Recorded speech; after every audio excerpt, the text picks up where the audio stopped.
All right. So good morning.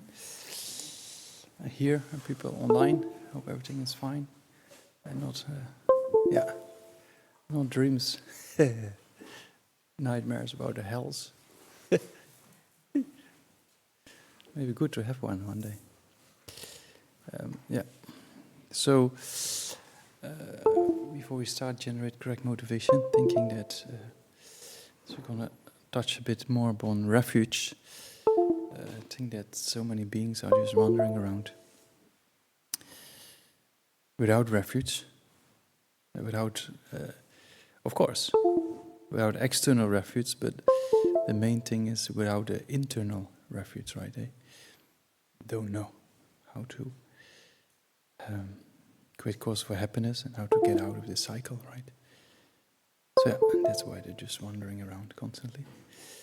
I think it's your responsibility to become a refuge yourself for them and to teach them how to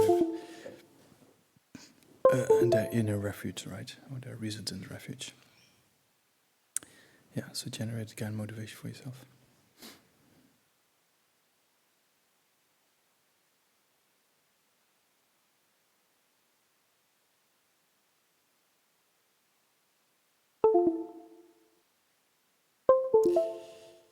And in front, imagine Sakyamuni Buddha in the center. And to the Buddha's right, our left, there is Maitreya, followed by the masters of methods like Asanga, Vasubandhu. We're going to say now, the lineage of the method aspect. And then on Sakyamuni's Buddha's left, there is Manjushri and the masters of wisdom, right? Like Buddhapalita, Kasa, Nagarjuna, Buddhapalita, Bhavavika, Chandakirti, And then go back to the right of the Buddha, below the method lineage, as well as on the left of the Buddha. The three groups of the Kadam, right? They're the same on the right and the left. So that's the three groups below the method and wisdom of the Lam-Rim, the scriptures lineage, and then the instructions, In the same way, on the right and left of the Buddha, below the three Kadam groups, are Lama Tsongkhapas and the lineage of the Geluk, right? So you can think all the way up to His Holiness and Kyabs Lama Zopa Rinpoche, And then in front of the Buddha, your main teacher or your root guru or your main teacher. You can think in aspect of Lama Tsongkhapa if you wish. Then surround that your other teachers, right? And then below that, your main deity, if you have a deity in Aisho Tantra. Then so there's a line of deities of Aisho Tantra. Below that, Yoga Tantra. Below that, Charya. Below that, Kriya. And then Buddhas, Bodhisattvas, Prachekas, Sravakas, Dakas, Dakinis, and Dharma protectors, right? So there's 11 levels there. And then on the lotus coming down, right? And then behind the Buddha, there's lines up from top down, right? the center there's Vajradhara, with all the masters of the Mahamudra in the aspect of Manjushri, all the way up, down to the Buddha. Then on that right, our left, there is the lineage of Gusamaja, and then the masters below that, and then to that right, on the far left for us, there's the lineage of Yamataka, with all the masters below that. And then on Vajradhara's left, then there is the lineage of Heruka, and then to that left are the 16 drops, right? The 16 drops of the Kadam tradition of Tronton Patisha. So imagine that in front, or if you can't visualize in great detail, it's not easy to, of course, it's complicated, but at least think they're there. Yeah.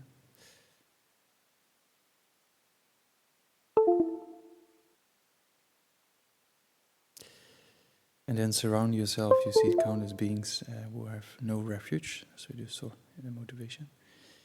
So think by reciting the praise to the Buddha and the Heart Sutra, then all those beings, they get the right teachings and progress in the stages of the path, And then we make the supplications to the masters. We just visualize, right, in particular in the groups of the method and wisdom lineages and the 3 Kadam lineages, and then Lama Tsongkhapa's lineage all the way up to Lama Zopa Rinpoche, right? So that's what we visualize, and that's what we make supplications to as well. So take it into account, and then we can recite prayers. Page 45. O Lama Tunpa Chum Tende De Jin Chek Patra Chum Yanta Bazube Sangye Rikpa Dakshak Sudenpa Deva Shekpa Jiten Kenpa Kebe Duwe Kalo Gyurva Lana Mepa Ladang Minam Kitempa Sangye Chum Dende Pergyawa Shakya Tupala Chakse Chedo Kyatsu Chivo Tempa Chum Dende De Jinche Padra Chumba Yanda Bazube Sangye Rikpa Dakshak Sudenpa Dewa Shekpa Jiten Kenpa Kebe Duwe Kalo Gyurva Lana Mepa Lada Minam Kitempa Sangye Chum Dende Pelgyawa Shakya Tuba La Jakselo Judo Kyapsu Chivu Tempa Chum Dende De Jinchek Padra Chumba Yanda Bazo Sangye Rikpa Dakshak Sudenpa Dewa Shekpa Jikten Kenpa Kebe Duwe Kalo Gyurva Lana Mepa Ladang Minam Kitempa Sangye Chum Dende Pergyawa Shakya Tupala Jakselo Chedo Kyapsu Chivu Gangtse Gangni Tovo Kye Tamche Sachen Di La Gonpa De Bonge Nadi Jiten Di Na Chokche Sung Dese Kye Pa Kye La Changselo Namda Kun Nga Chok Tu Suk Sang Vam Yeshe Gyatso Serge Lun Podra Drakpa Jikten Zum Lam Lam Mevam Gumpo Chukni Chula Changselo Jencho Den Padi Me Davetel Sedo Drava Kula Changselo Dudre Kudra Sipa Sumachim Nyame Kenchen Kula Changselo Gumpo Tukche Chenden Pam Tamche Kenpa Tempa Pom Senam Yunten Gyatso Jing Dejin Chekla Chancelo, Dakpe de Chatra Wargyur, Geve Nang Song Ladra Ching, Chik Tu Dandam Chogyur Pam, Tsigyur Chela Chancelo, Drene Dreve Lam Yang Tun, Lapa Dakla Rabtuni, Tingi Dampa Yantenden, Gedun Yayang Chakselo, Sangye Chola Chakselo, Kyopa Chela Chakselo, Gedun Chela Chakselo, Sumla Taktu Gu Chaksel, Chachare Patam Chela, Tsingdu Kungi Drangne Kim, Lutu Paye Nam Kuntum, Choto Depe Chakselo, Dikpa Chiga Jiyang Mi Jatsing, Geva Bensum Sokpa Chim, Rangi Samni Yong Sudul, Dini Sangye Tempayin, Karma Rabre Marmedang, Gyuma Chilpa Jubudang, Milam Lokdan Trintabum, Duje Chenam Ditatam, Sernam Diye Dam Che Tikpayi, God Bang Topne Kyangi Dradute, Gadang Nadang Chive Lab Trukpim, Sibe Zole Drova Drovarshu. I prostrate to Arya. Thus, this year at one time, the Bhagavan was master of Vulture's mountain Rajagriha, together with a great community of monks and a great community of bodhisattvas. At that time, the Bhagavan was absorbed in the concentration on the categories of phenomena called profound perception. Also at that time, the Bodhisattva Mahasattva Arya-Lavikateshvara looked upon the very practice, the profound perfection of wisdom, and beheld those five aggregates also as empty of inherent nature. Then, through the power of Buddha, the venerable Shariputra said this to the Bodhisattva Mahasattva Arya-Lavikateshvara: how should any son of the lineage trained who wishes to practice the activity, the profound perfection of wisdom? He said that, and the Bodhisattva Mahasattva Arya-Lavikateshvara said this to the venerable Shariputra: Shariputra, any son of the lineage or daughter of the lineage who wishes to practice the activity, the profound perfection of wisdom, should look upon it like this, correctly and repeatedly beholding those five aggregates also as empty of inherent nature. Form is empty, emptiness is form. Emptiness is not other than form. Form is also not other than emptiness. In the same way, feeling, discrimination, composition of factors, and consciousness are empty. Shariputra, likewise, all phenomena are emptiness without characteristics, unproduced, unceased, stainless, not without stain, not efficient, not fulfilled. Shariputra, therefore, in emptiness there is no form, no feeling, no discrimination, no composition of factors, no consciousness, no eye, no ear, no nose, no tongue, no body, no mind, no visible form, no sound, no odor, no taste, no object of touch, and no phenomena. There is no eye element, and so on, up to and including no mind element and a mental consciousness element. There is no ignorance, no extinction of ignorance, and so on. No aging and death, and no extinction of aging and death. Similarly, there is no suffering, origination, cessation, and path. There is no exalted wisdom, no attainment, and also no non-attainment. Shariputra, therefore, because there is no attainment, bodhisattvas rely and dwell in the perfection of wisdom, the mind without obscuration and without fear. Having completely passed beyond error, they reach the end point of nirvana. All the Buddhas who dwell in the three times also manifestly completely awaken to unsurpassable, perfect, complete enlightenment in reliance on the perfection of wisdom. Therefore, the mantra of the perfection of wisdom, the mantra of great knowledge, the unsurpassed mantra, the mantra equal to the unequaled, the mantra that thoroughly pacifies all suffering should be known as truth, since it is not false. The mantra of the perfection of wisdom is declared: Tayata gata gata paragata parasamgata bodhisovam. Shariputra, the Bodhisattva Mahasattva, should train in the profound perfection of wisdom like that. Then the Bhagavan arose from that concentration and commanded the Bodhisattva Mahasattva Arya-Lavikateshvara, saying, well said, son of the lineage, it is like that, it is like that. One should practice the profound perfection of wisdom, just as you've indicated. Even the Tathagatas rejoice. The Bhagavan, having thus spoken, the Venerable Jarivattiputra, the Bodhisattva Mahasattva Arya Vikiteshwaram, those surrounding in their entirety, along with the world of gods, humans, Asurs, and Gadavas, were overjoyed and highly praised that spoken by the Bhagavan. I prostrate The gathering of the kinis of the three chakras who abide in the holy yoga of using space by your powers of clairvoyance and magical emanation, who look after practitioners like a mother her child.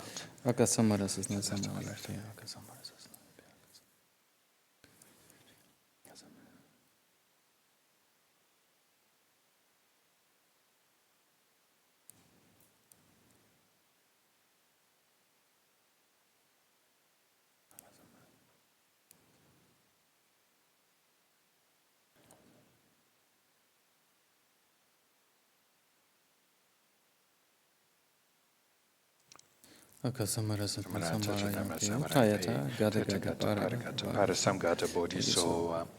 the teachings of the three supreme jewels possessing the power of truth, may inner and outer hindrances be transformed, may they be dispelled, may they be depacified, may all negative forces opposed to Dharma be completely pacified. May the host of 80,000 obstacles be pacified. May we be separated from problems and harmful conditions to Dharma. And may all enjoyments be in accord with the Dharma. And may there be auspiciousness and perfect happiness here right now. I bow down to the youthful Arya Manjushri.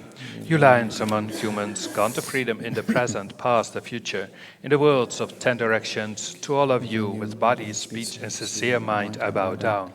With the energy of aspiration for the Bodhisattva way, with a sense of deep respect, and with as many bodies as atoms of the world, to all you Buddhas visualized as real, I bow down.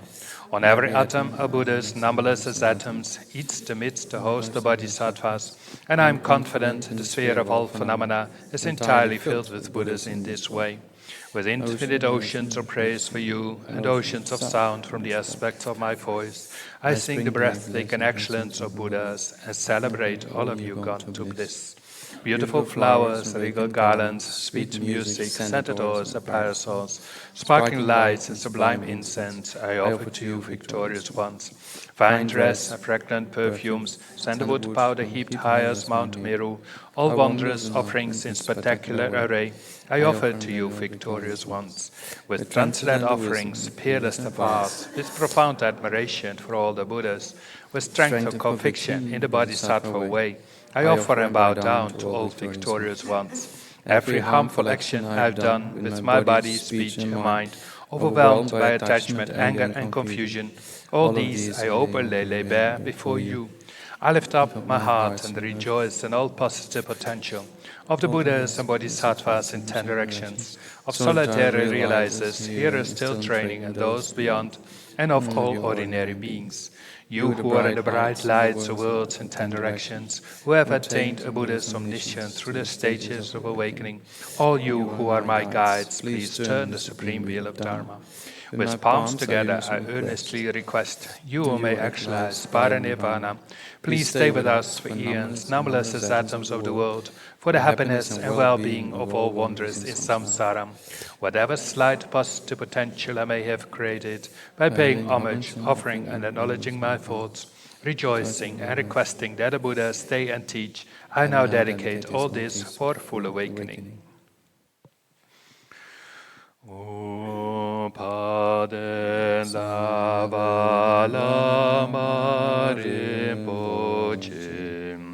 Dai Gichi Urba Müteng Zuglam Katrin Chempen Kone Jetung Tim Kusun Tokin Gedrum Zeldusem Dren Panyam Hitem Pachom Dende Gyan Chapta Pajetsun Mi Pamgen Gelwe Lunten Pang Patog Mesam Saige Jang Sem Sum La Selvadem Zam Linke Zogen Yigingen.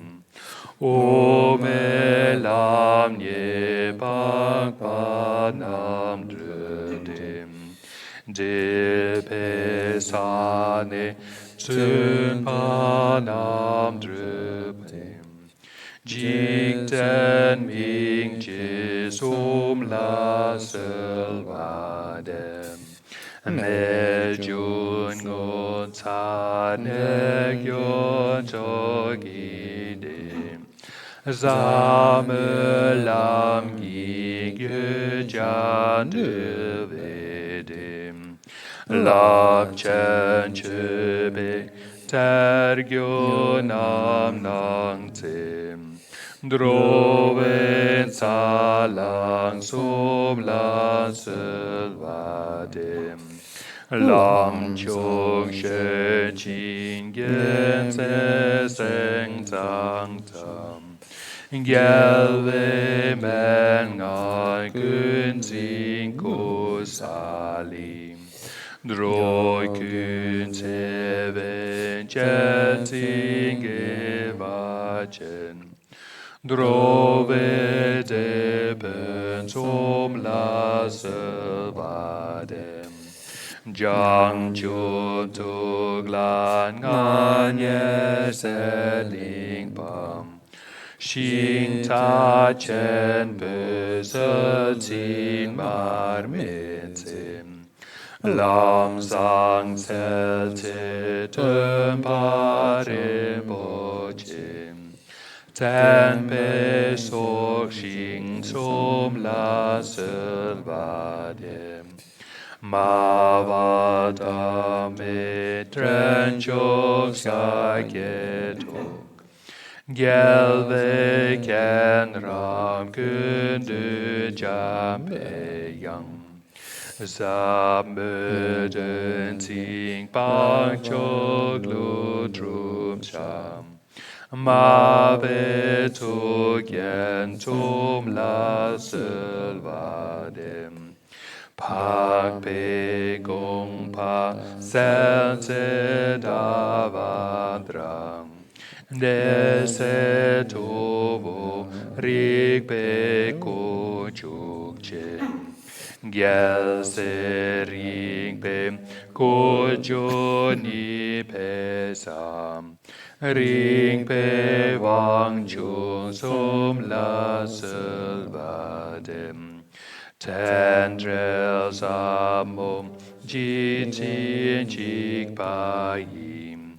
Shing Ta Chen Besetin Marmintim. Lam Zang Sen Titum Parim Pochim. Tam Ling Yen Yun Ila Sevadem. Gumpava, magnificent, powerful yogi, Nyuzurba, who had stable concentration on the profound, Takmapa, who upheld the whole collection of the Vinaya, 2-3 lamps of the border region, I make request. Namka Sengye, who practiced with earnest effort, Namka Gyalpo, who was blessed by the holy ones, Sengye Zangpo, who abandoned the 8 worldly concerns, to Gyalse Zangpo, I make request. With bodhicitta, seeing all beings as his children, blessed and cared for by the exalted God, Supreme Spiritual Friend guiding migratory beings in degenerate times, to Namka Gyaltsen I make request. Potova, the conqueror's regent, Sharava, unequaled in discrimination, Chikawa, who realized the advice of bodhicitta, 2-3 who fulfilled the hopes of beings I make request. Chilbupa, Bodhisattva, possessor of oral transmissions and insights, Lalung Wangchuk, Supreme Learned One, Gunpa Rinpoche, Savior of all beings in the 3 realms, 2-3 great elders I make request. Zang Chenpa, who had a sweet scent of pure morality, Tonava, master of 100,000 sections of Vinaya, Mundrapa, an ocean of Abhidhamma, 2-3 guides of migratory beings I make request. Who realized fast the profound Dharma, who protected all the fortunate beings, who did noble deeds of the fast teachings, glorious Guru Chokyab Zangpo, and to feet make request. To Trimbar, great powerful accomplished one, who practiced perfect devotion to his spiritual friend, Gyergumpa, who trained his mind in the Mahayana path, to you three sons of the conquerors I make request. Sangyebön, treasure of marvelous qualities, Namka Gyalpo, who was blessed by the holy ones, Sengye Zangpo, who abandoned the eight worldly concerns, Gyalse Zangpo, at your feet I make request. With bodhicitta, seeing all beings as his children, blessed and cared for by the exalted God, Supreme Spirit, your friend, guiding migratory beings in degenerate times, Namka Gyaltsen, at your feet I make request. Avalokiteshvara, great treasure of non-objectifying compassion, Manjushri, master of stainless wisdom, Tsongkhapa, crown jewel of the sages of the land of snow, Losang Drakpa, at your feet I make request. Jampel Gyatso, powerful accomplished practitioner, Khedrup Rinpoche, the son of expounders of the teachings, Vasoja, holder of the treasury of ear-whispered instructions, to you three peerless gurus I make request.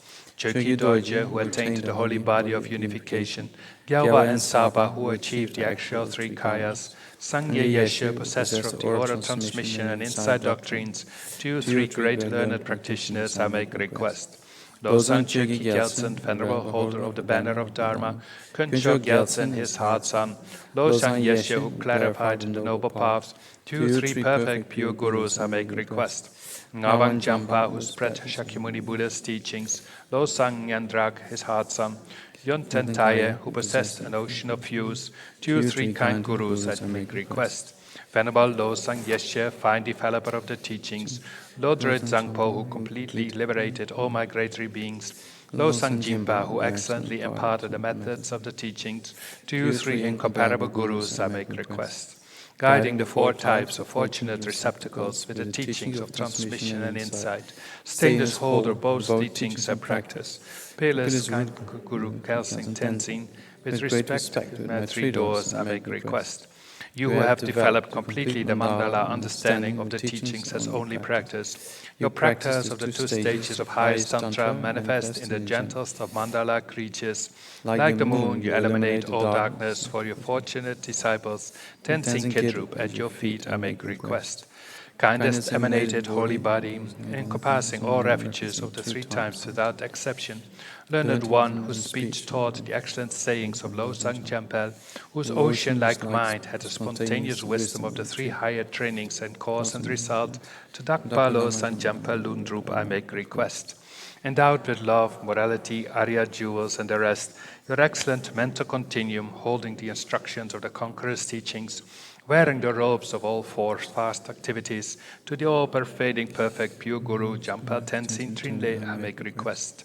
Jewel treasure of the close lineage of the unified state, by attaining the unified state in this very life, you liberate the fortunate. You who showed and passed at the unified state, Ngawang Gendrun La, I request you please bestow this simultaneous transcendental wisdom.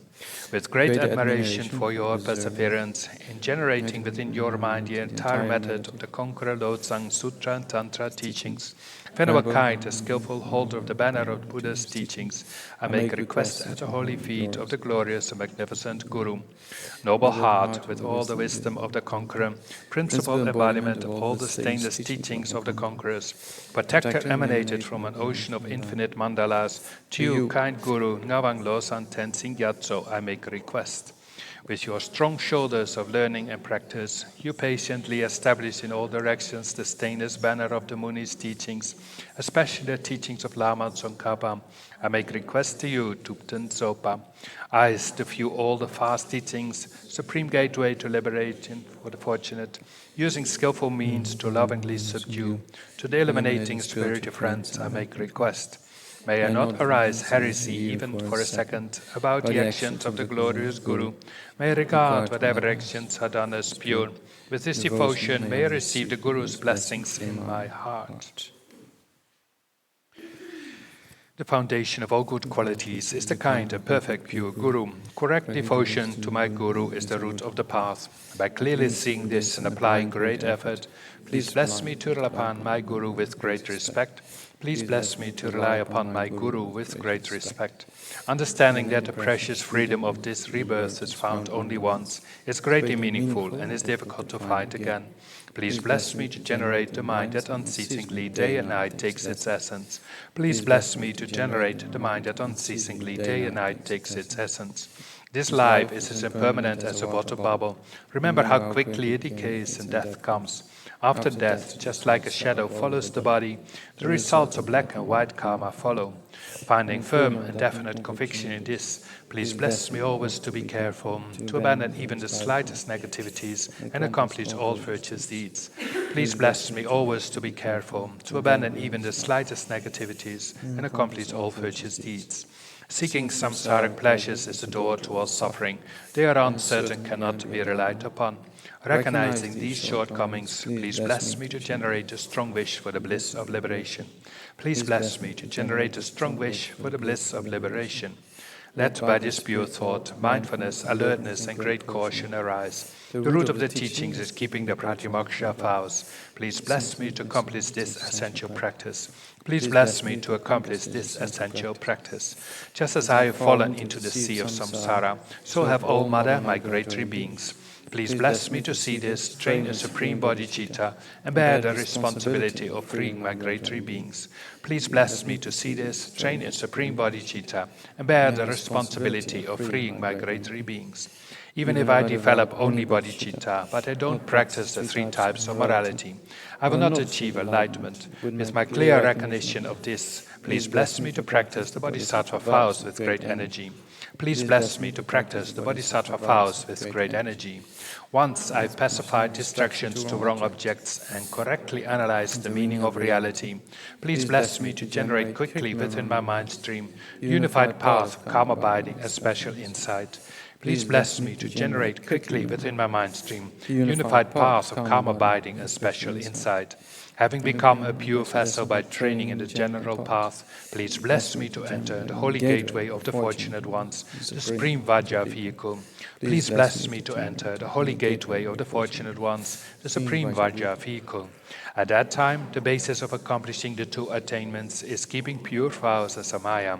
As I become firmly convinced of this, please bless me to protect these vows and pledges like my life. Please bless me to protect these vows and pledges like my life. Then, having realized the importance of the two stages, the essence of the Vajrayana, by practicing with great energy, never giving up the 4 sessions, please bless me to realize the teachings of the Holy Guru. Please bless me to realize the teachings of the Holy Guru. Like that, may the Gurus who show the noble path and the spiritual friends who practice it have long lives. Please bless me to pacify completely all outer and inner hindrances. Please bless me to pacify completely all outer and inner hindrances. In all my lives, never separated from perfect Gurus, may I enjoy the magnificent Dharma by completing the qualities of the stages and paths. May I quickly attain the state of Ajadara. May I quickly attain the state of Ajadara.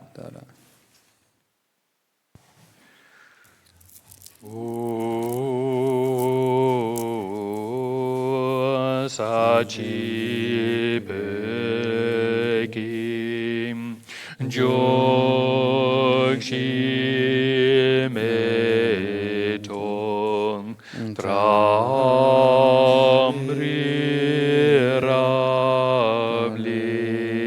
Chim Niedengen Padim Sangyen Jingdu Mingte Uwaim Grokunam Dang Xing Lam Chöpan Shu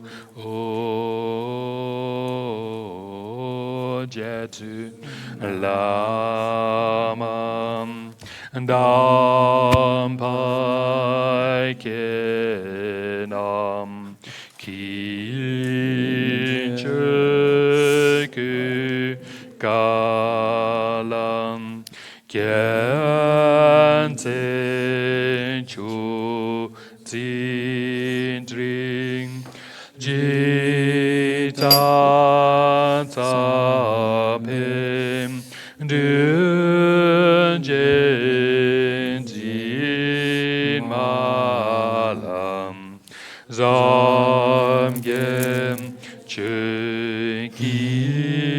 Charbam One two Idam Guru Ratna Mandala Kam Niryatayami Sangye Chedang Choki Chognam La Jangchu Badu Dagni Kyab Suchi Dagi Chunyan Gibes Namki Drola Benche Sangye Droba Sho Sangye Chedang Choki Chognam La Jangchu Badu Dagni Kyab Suchi Dagi Chunyan Gibes Namki Drola Benche Sangye Droba Sho Sangye Chudang Choki Chognam La Chanchu Badu Dagni Kyab Suchi Dagi Chenyan Gipes Namki Drola Panche Sangye Druparshu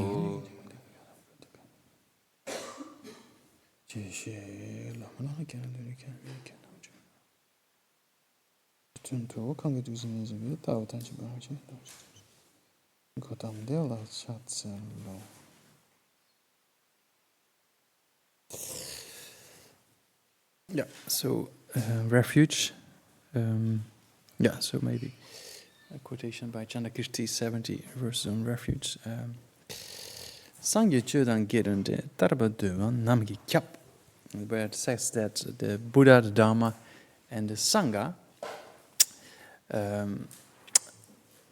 are the object of refuge for those who wish liberation. That's what Chandakirti says. So, as I said yesterday, the actual refuge is mostly explained according to the middling scope, right?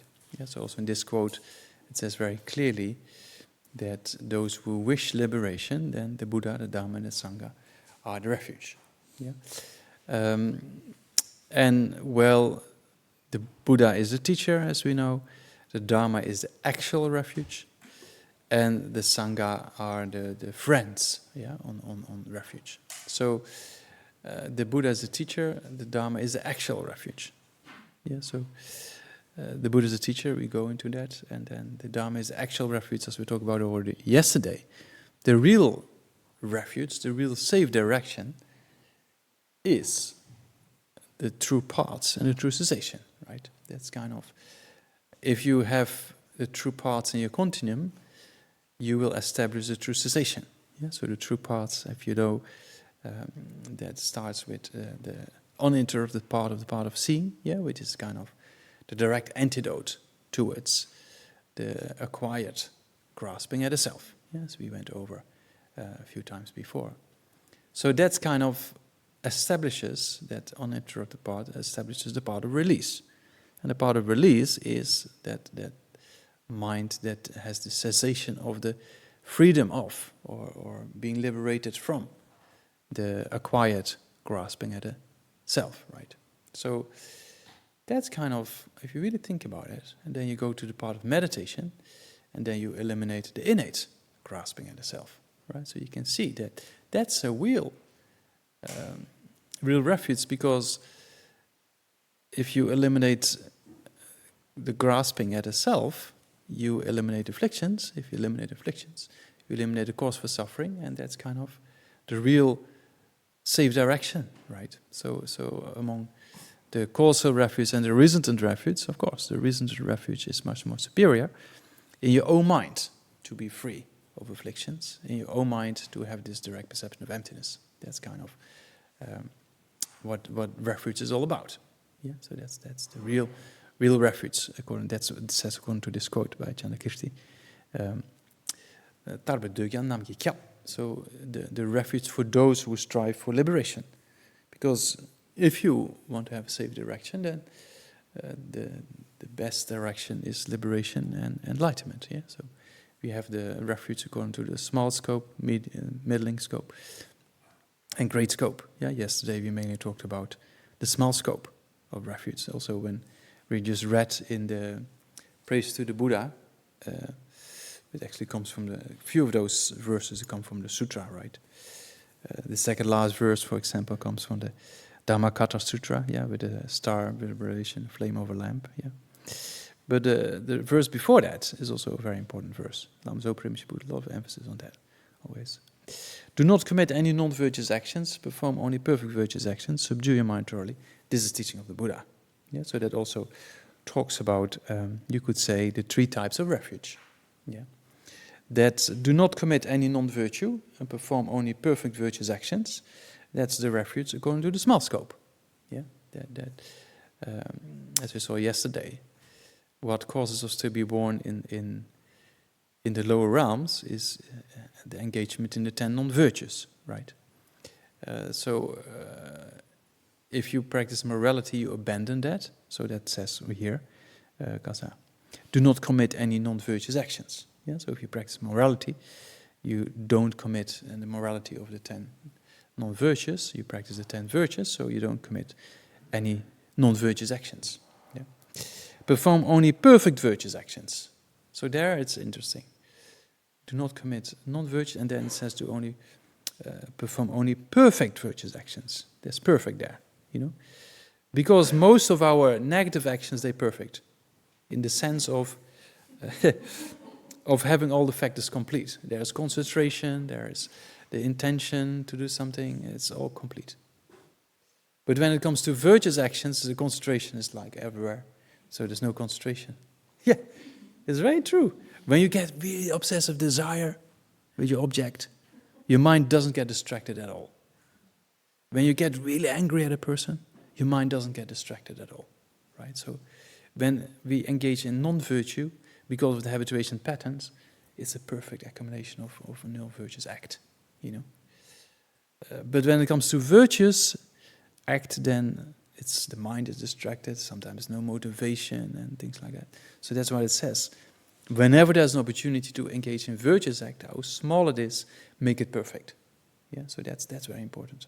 If you study karma, we go into that later, with the basis, you know, the intention and the deeds and the completion, that has to be complete, you know, so that's very important. So Lama Zopa Rinpoche was always so much into this, you know, that every action perfectly motivated, action perfectly done, and then dedication, endless dedications. So that means that Rinpoche always showed that aspect of to make every virtuous action perfect, right? Even go to the Hyatt one day, we went to this fancy hotel because it was the only one we could get dinner for Rinpoche in the middle of the night. And then there was this kind of chocolate pudding, or what is it? This kind of fontaine, or kind of like that. Chocolate pudding went like this. And we thought, okay, interesting pudding. But Rinpoche was standing in front of that, offering to all Buddhas. It was very interesting. So you can see every opportunity for virtuous actions, then Rinpoche always made that perfect, right? Yeah, motivation and then the act perfect, and then dedicate for a long time, you know. So yeah, that's we can learn from that. So that the first 2 lines, do not commit any non-virtuous actions, perform only perfect virtuous actions. That's, you could say, the relation with the refuge of the small scope. Yeah. Subdue your mind thoroughly. That is in relation with the reference of the middling scope. Yeah, so you could say, could be directly indicated, you know, because if you subdue your mind thoroughly, meaning if you generate the uninterrupted part of seeing and later uninterrupted part of meditation, and then the different levels of that, that subdues your mind, because that's the direct antidote to the afflictions, right? Yeah, so the real subduing of the mind, meaning to eliminate all afflictions. Yeah, so if you do that with the true paths, you accomplish the true cessation, and that's the real subduing of the mind. Yeah, yeah. So you could say that it's kind of directly indicated, and then because it's a part of the perfection of wisdom sutras aspect to this verse, so you could say then if you explain it from that point of view, then you could say then enlightenment is kind of indirectly indicated. But yeah, this verse is only referred to the aspect of the middling scope, right? Yeah. So this is the teaching of the Buddha. So that's kind of what the Buddha taught, right? To subdue your mind thoroughly, meaning to generate the true paths and true cessations. That's kind of that's kind of the actual teaching of the Buddha, right? That's why the Buddha taught the teaching. And that's why it's not easy when you talk about direct perception of emptiness. First of all, conceptual realization of emptiness is difficult, and then before that, conceptual understanding of emptiness is difficult. So that's why the Buddha initially didn't teach, because he thought people just don't understand. There's no point, So luckily, he taught, and that we have this teaching available, Otherwise, it's very difficult, impossible to get out. So that's the aspect of refuge. And then in the Lam-Rim, we also talk about, from the point of view of the Buddha, that we, that we can trust the Buddha. So for that purpose, it's maybe important one day if you can study the second chapter of the Pramanavartika, where, Dharmakirti and then the commentaries on that clearly establish why the Buddha is valid. So can we trust the Buddha? And if so, what are the reasons for it? So that's very, very down-to-earth kind of logic, reasoning based, And it's very interesting because then it starts with that the Buddha, how did the Buddha become a Buddha? In order to establish the Buddha as a valid being, first we have to know how did this person become a Buddha, right? And then you go into great compassion. It's very inspiring, And then you see that great compassion doesn't arise spontaneously in one lifetime, the realization, so that's been generated over many lifetimes, right? So then, over those many lifetimes, the Buddha generated great compassion. And then the establishment, is it then possible to reincarnate? Is reincarnation possible? It's very interesting logic, So then the text goes into the establishment of past and future lifetimes, right? And then, so the Buddha has moved out of compassion, and over many lifetimes trained the mind. And then in order to achieve enlightenment, the Buddha had to eliminate afflictions and their seeds. And how is that possible? By having this yogic direct perception, or this direct perception of emptiness, that eliminates all afflictions. So then it deals with very interesting aspects of the yogic direct perception, right? So then it's so interesting to see that from that point of view that we can trust the Buddha because of his motivation. He will not if you train your mind in compassion for lifetimes, and then the compassion that is kind of a genuine one, meaning our compassion is mostly mixed with aversion and attachment, right? That we have compassion for those who are close, but we don't have compassion for those we are at a distance or those we dislike. So that's kind of not true for the Buddha, because the Buddha, everything is based on equanimity. That based on equanimity, the Buddha practiced compassion. So then you see that if you talk about that aspect, then that's a person you can trust, right? The person who treats every person equally, and only whatever that person does is try to eliminate suffering of others. That's quite something, right? If you really think about that. Without background, religion, faith, culture, color of skin, that's no issue. The main thing is that whatever person is there, that person has consciousness, and that consciousness wants happiness and doesn't want suffering. And that's what we have to accomplish. So in that way, you can see that you can really trust the Buddha, because of that. And then, based on that compassion, the Buddha also has this generated this mind that eliminates all afflictions, right? So that comes from the yogic direct perception on the part of seeing and part of meditation. So then, if you have a person who is completely motivated out of compassion, who has eliminated all afflictions, there's just no reason for that person to mislead others or have a wrong motivation, right? So that's quite something, if you really think about, from a causal refuge point of view, that's a person you can trust.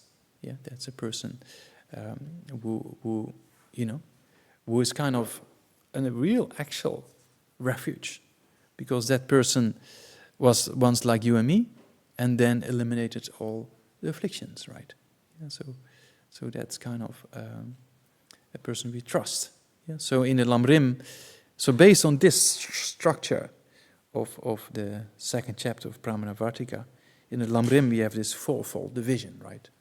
That the Buddha has eliminated all fears, or meaning the Buddha has eliminated all afflictions, and is very skillful in explaining the methods for us to engage in those methods to eliminate afflictions. And the third point, that the Buddha doesn't make a distinction between those close or those at distant. Yeah, so those who, there's no attachment and no aversion, right? And then the Buddha also doesn't make a distinction between those who benefit the Buddha and those who harm the Buddha. Yeah, so exactly the same, you know. So if you look, very interesting, if you look at those four aspects of what we traditionally have in the Lam-Rim, and then you look at what is presented in the second chapter, it's very interesting. It's just completely aligned with each other, right? Yeah, because the Lam-Rim is based on those scriptures. Yeah, some people say, "Oh, I don't want to study. I don't have to study the great scriptures. I just do practice." That's completely wrong, you know, because there is no. If you see study and practice as two different things, that's completely wrong. Because if you study this great text of the Pramanavartika, the second chapter, is exactly the reasons behind these 4 points, as we have in the Lam-Rim, right? Yeah. So the Lam-Rim and many other pit instructions, so to say, they based on this vast aspect of the teachings, you know. So if you only do pit instructions and think you're a practitioner rather than like to study, then it's completely incorrect. Because all those pit instructions, they come from this great text, right? So it's not that the great text is one thing and the practice is something else. His Holiness has been very strong on these points. That because there was a danger in Tibet that people just do little short text and that get the highest things, and then they think they're quite something, or they think they only do practice, but not study. Study is for academics and practice is for the yogis like me, you know. It's completely wrong. Because if you see Lama Tsongkhapa being such a scholar and such a yogi, right, that's exactly what you see His Holiness Dalai Lama, also same thing, you know. Yeah, so there's many stories, you know.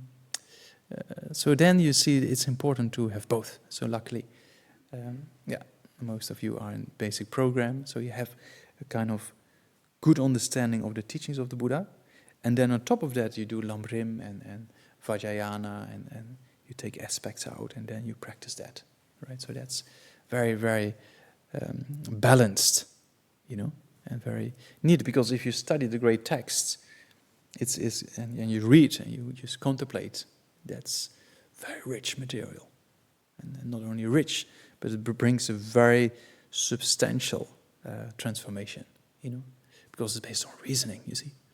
And we talked about it before, that we need inference, you know, so the inference needs reasoning. So if you study the great text, you just read it and contemplate, it's very beneficial, you know.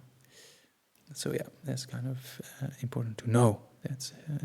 That's why we have FPMT basic program, master program.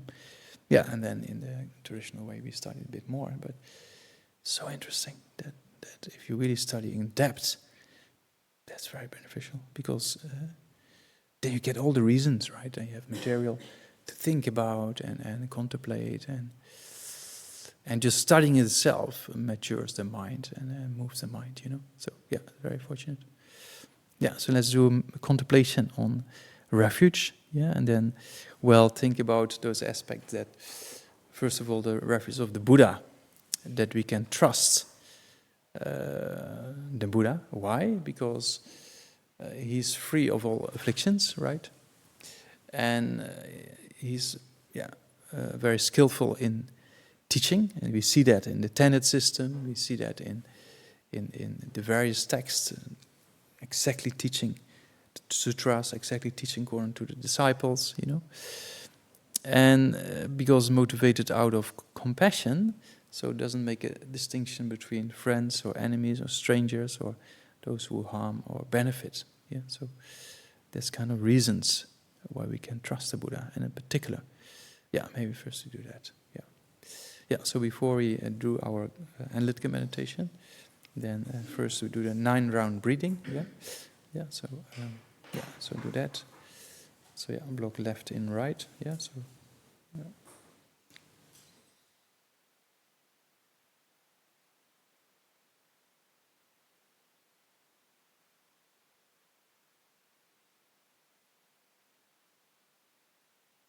And second time.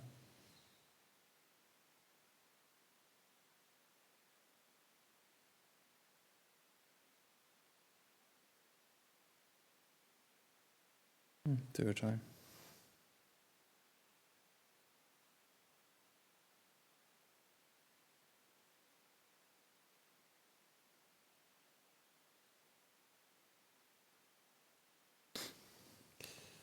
Then block right in left.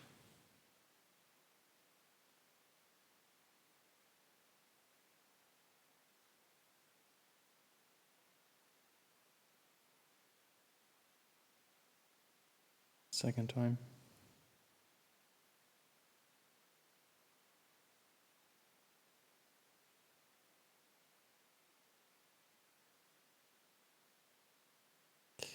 And third time.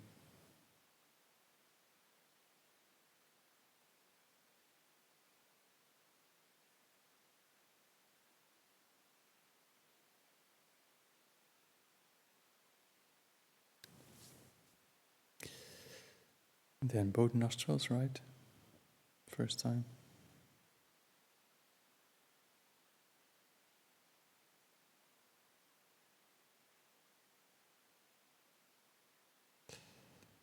Second time.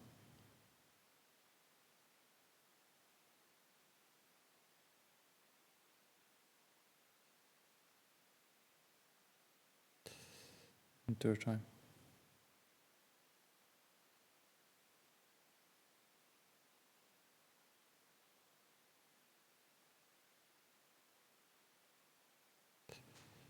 So then when you're done, then just see if you can see the consciousness just when the mind is just rested after those 9 rounds. Then sometimes you get a glimpse of, yeah, consciousness itself, so without thinking about anything else.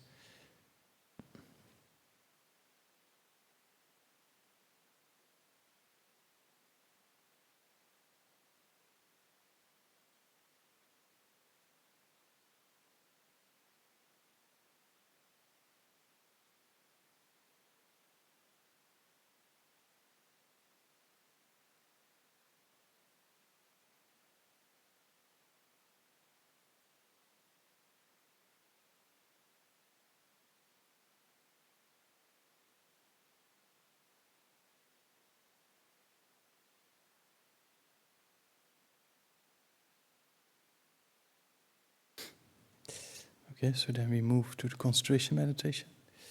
Yeah, so counting of the breath. So also let's do that for about a minute or two.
And then imagine that from the heart of the Buddha, of the field of merit, we visualized before the prayers, then a duplicate comes to in front of yourself, the body's length away, right? And every eyebrow. So imagine there, Guru Buddha appears. Comes in that, in the front. So a throne and Lotus Sun Buddhist and the Buddha sitting on top of that. So build up that image for about half a minute and think about the different details and then the robes, how they fall, how the mudras are, the right on the right knee, the left holds a begging bowl in the lap, so fill in the details for about half a minute and then focus on whatever you have for about half a minute. So let's do that.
And then, if that image is clear, then without losing it, then you think, surround yourself with those different beings, in particular suffering beings of the lower realms, and they don't have any refuge or safe direction or understanding of a method to lead them beyond suffering. So they just go from one place to the other without control.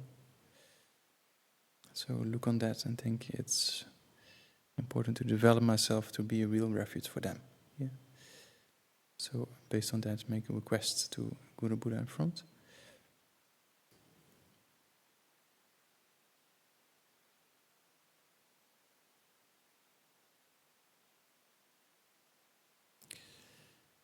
Then the Buddha is very pleased with your intention, and from his heart comes this nectar light, right, in a tube or a bundle of light with the nectar dripping down. From the heart of the Buddha to your crown and all beings, and it fills your body with this white nectar light. So do that for about half a minute.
And then you imagine you're completely filled with this white nectar light, right? Completely purified.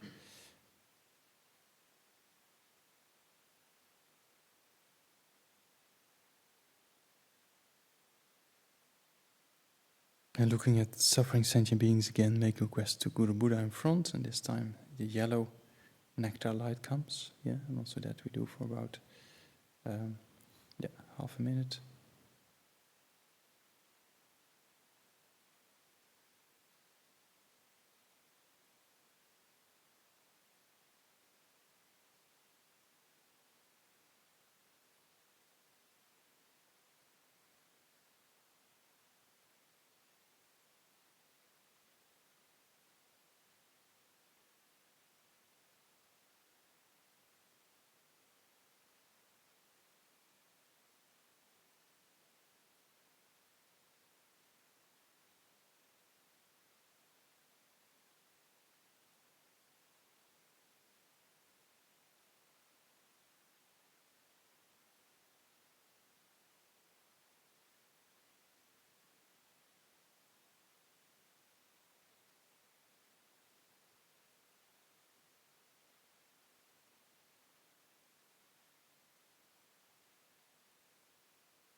And then you're completely filled with that kind of yellow nectar light, right? And the mind is you're completely flexible to get the insight into refuge, you know?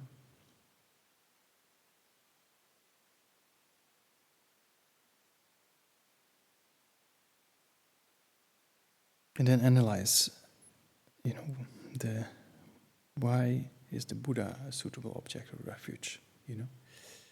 So first see that,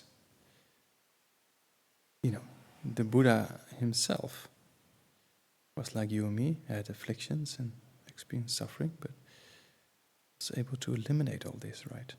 So if you have a person who's free of afflictions and in a very skillful way explains the methods to go to that same state, that kind of person you really trust, right? And that person dedicated lifetimes with incredible hardships to practice compassion and to generate bodhicitta, and based on that for lifetimes. Practice to a great extent of giving parts of the body, you know, even in order to become a Buddha for us. So that's kind of a real person you can trust, right?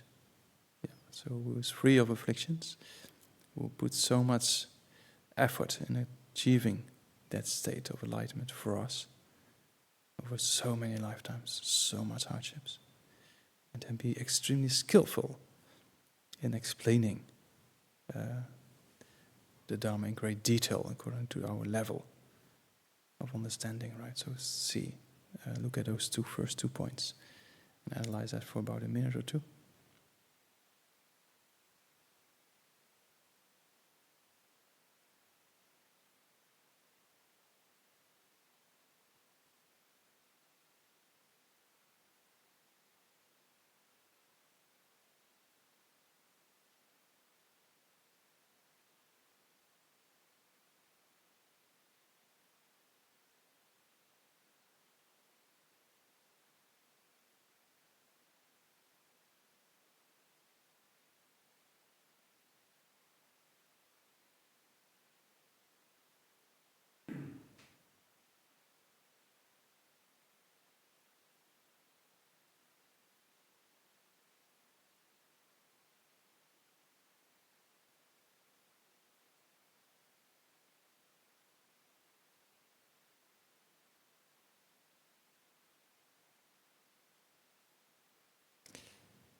And on top of that, the Buddha doesn't make a distinction between those who, you know, are friends or enemies or strangers. That the Buddha treats everybody exactly the same. All those who harm or benefit, the Buddha treats them exactly the same. So that's really a person you can trust. Yeah, so analyze that also for about a minute or two.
And then on top of that, what the Buddha teaches, the main emphasis is on dependent origination and emptiness.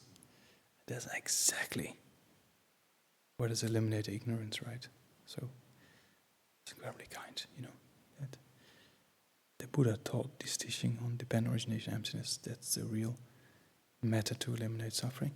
So, analyze that, how wonderful it is to have met these teachings and see that the Buddha in that regard is a real safe direction for us that teaches us how to get out of suffering, so analyze that also, his teaching on emptiness, dependent origination, as the real means to eliminate suffering, eliminate ignorance.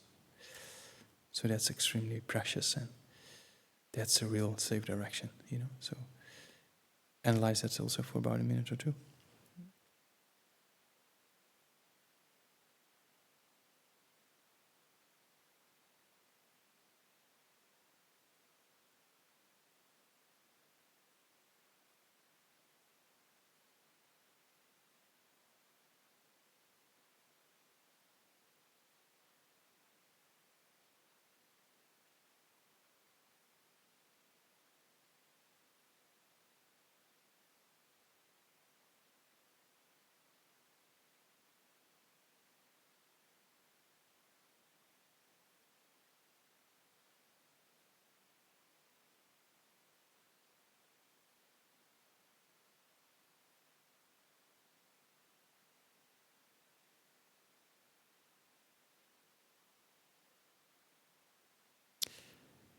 And then have a conclusion that sees the Buddha moves out of compassion and teaching, emptiness and dependent origination for us to eliminate ignorance.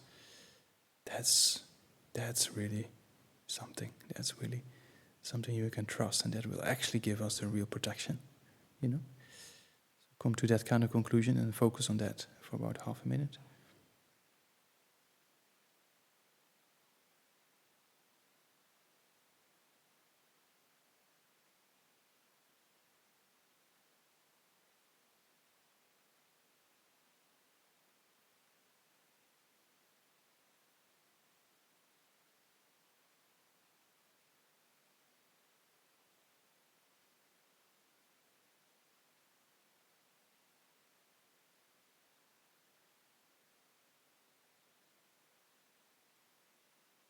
And then make for yourself a little determination that says, yes, this person I can trust. I take refuge in the Buddha and I will follow his instructions to eliminate suffering, to eliminate the cause for suffering. So come to that determination, a commitment for yourself, and focus on that for about half a minute.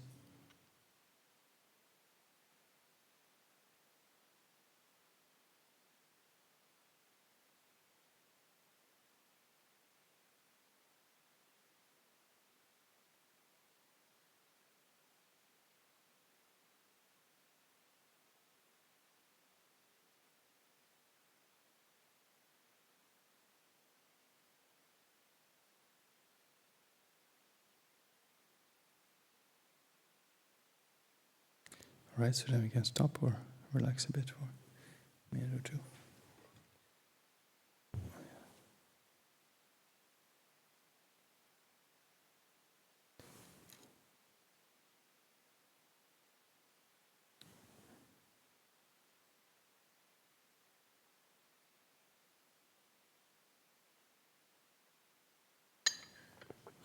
So that's more or less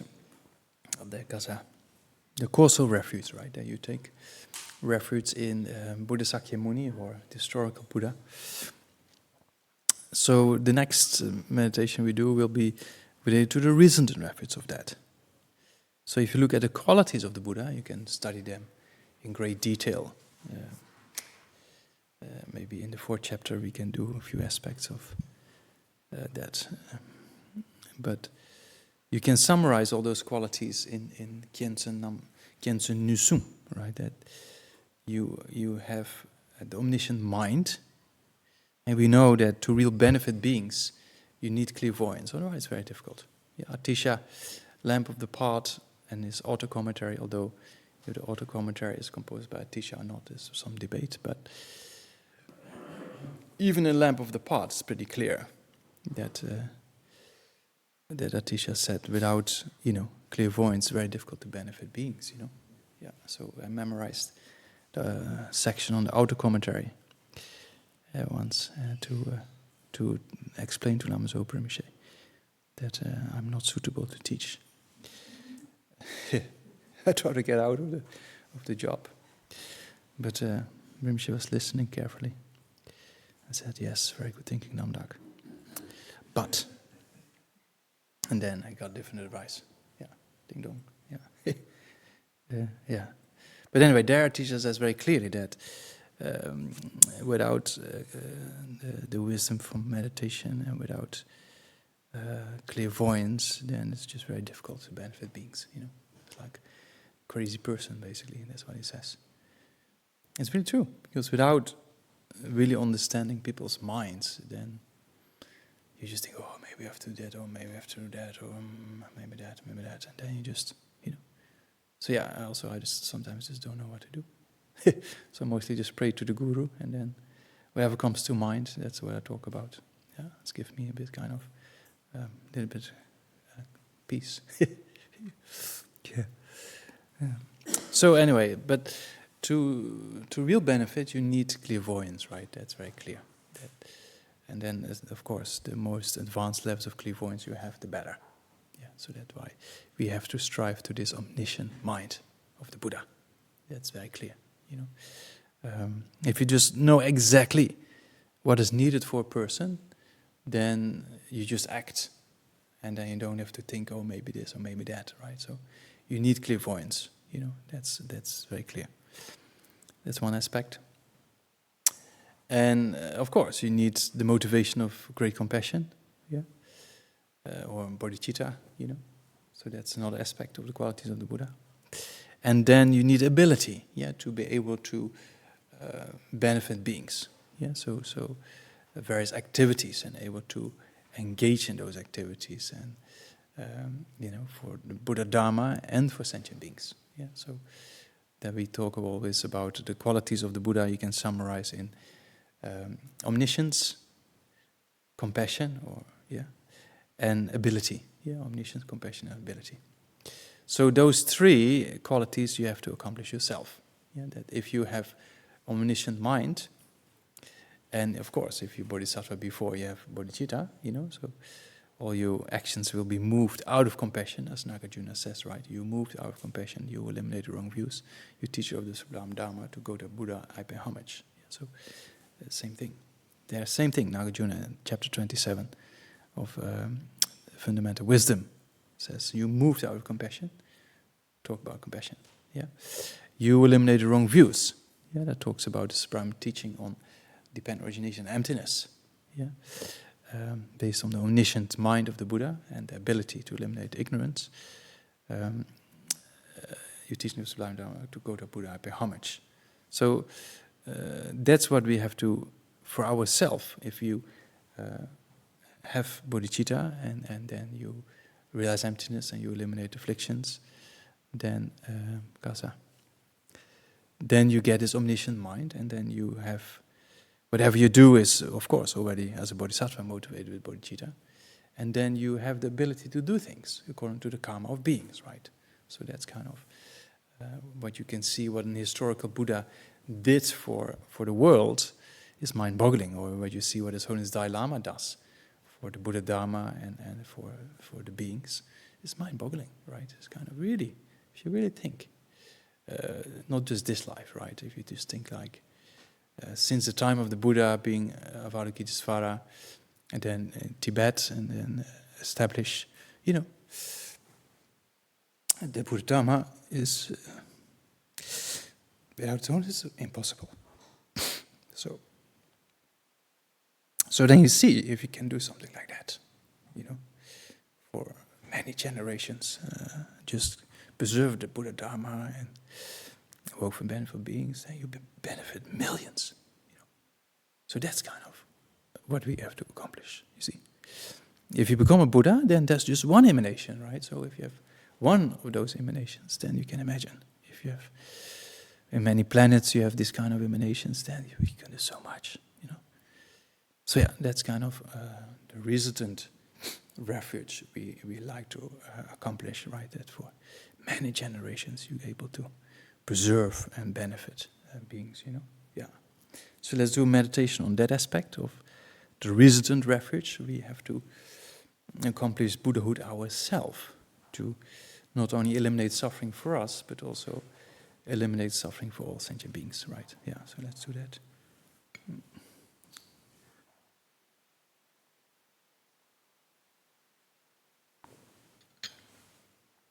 Yeah.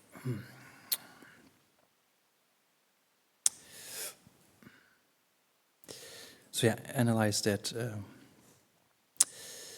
If you have, first of all, if you have bodhicitta, then whatever you do will be a cause for enlightenment, right? And then you develop your mind in realizing emptiness and direct perception of emptiness. That eliminates all afflictions and the cause of the afflictions, right? Ignorance. And then you develop all these kind of meditative absorptions and types of clairvoyance, and then it really starts. Then you can really benefit others, right? So that, and then eventually you become Buddha, and then beyond imagination, you know, beyond comprehension, you just think about what His Holiness did for the Buddha Dharma in so many lifetimes. You just look only at the lifetimes from the Buddha until the present, constantly preserving and working for the benefit of beings. So if you become yourself like that, you know, that's kind of just one emanation you can have. So that's something really, something to accomplish, right? And don't think, oh, it's very far away, that's His Holiness, and I'm just this simple person. No. Because His Holiness was once exactly like us. So think that's possible. And that's my real refuge, you know, from the point of view, the great scope that I have to become a Buddha, to be of this great benefit, to have this omniscient mind, to have this compassion, and to have this ability to really work for the benefit of beings and the Dharma in a vast way. Yeah, so think that's the real refuge for me and the real refuge for all beings, you know. Yeah, so analyze that and see that is your thing that you need to obtain, you know, as being a refuge for yourself, but also a refuge for others. Yeah, so analyze it for yourself for about, let's say, 2 minutes or so. Yeah, the resident refuge of yourself as becoming a Buddha, right? Yeah, so do that for about a minute or two. Yeah, 2 minutes.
And then also have a conclusion that says, yes, if I have clairvoyance and like omniscient mind, I mean, and this kind of compassion, every action is just spontaneous, motivated compassion. Even not motivated at all, it's just all spontaneous, right? And then kasa. And then you have this incredible ability to really do things, this huge project of establishing a whole country into Buddhism and benefit each and every individual person, great extent. So if you can do that for lifetime after lifetime, then you establish something. Then you establish millions in, connection with the Dharma, and thousands get realizations, right? So that's something to accomplish. Yeah. So come to that conclusion that you have to become a Buddha with those capacities. Yeah. And focus on that for yourself for about half a minute.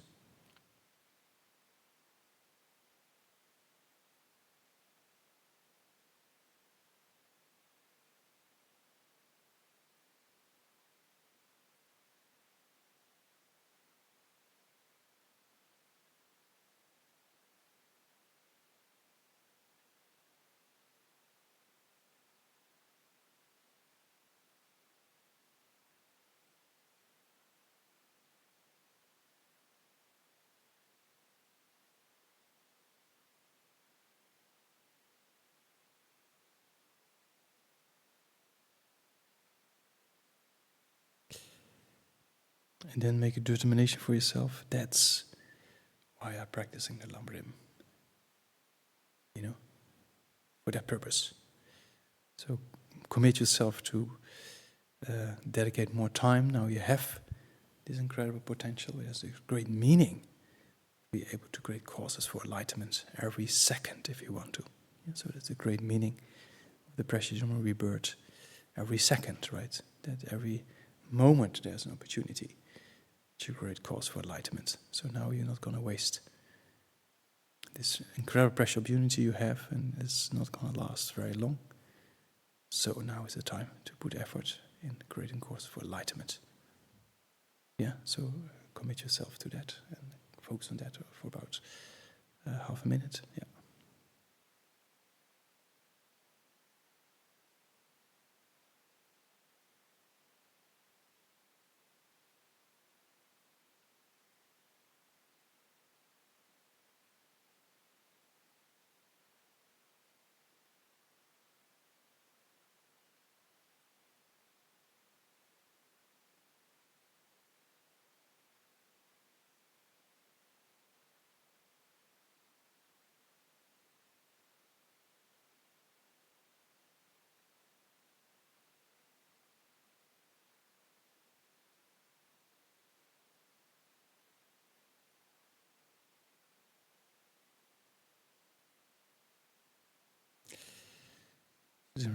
Request Guru Buddha in front to bestow blessings to achieve that. Yeah.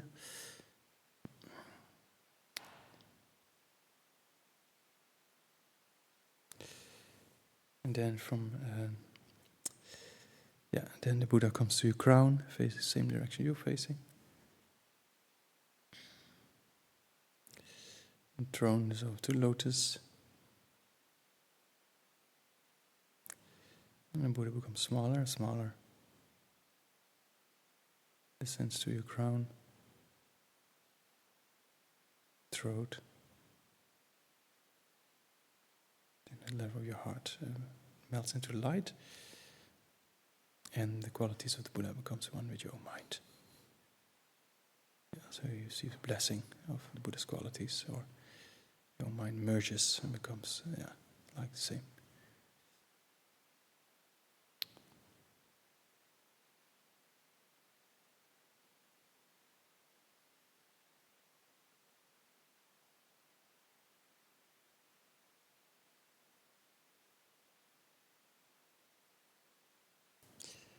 So then delegate, yeah. Janjo semjo rembo je magye panangi Kyeba nyamba meba yang gone gonde sho toni tawa rinpoche magye panangi jeba nyamba meba yang gone gonde bel sho gewa gunde yanda lama dame chugi bela longi sadan langi yundan razu doje changi kopa nyudo sho.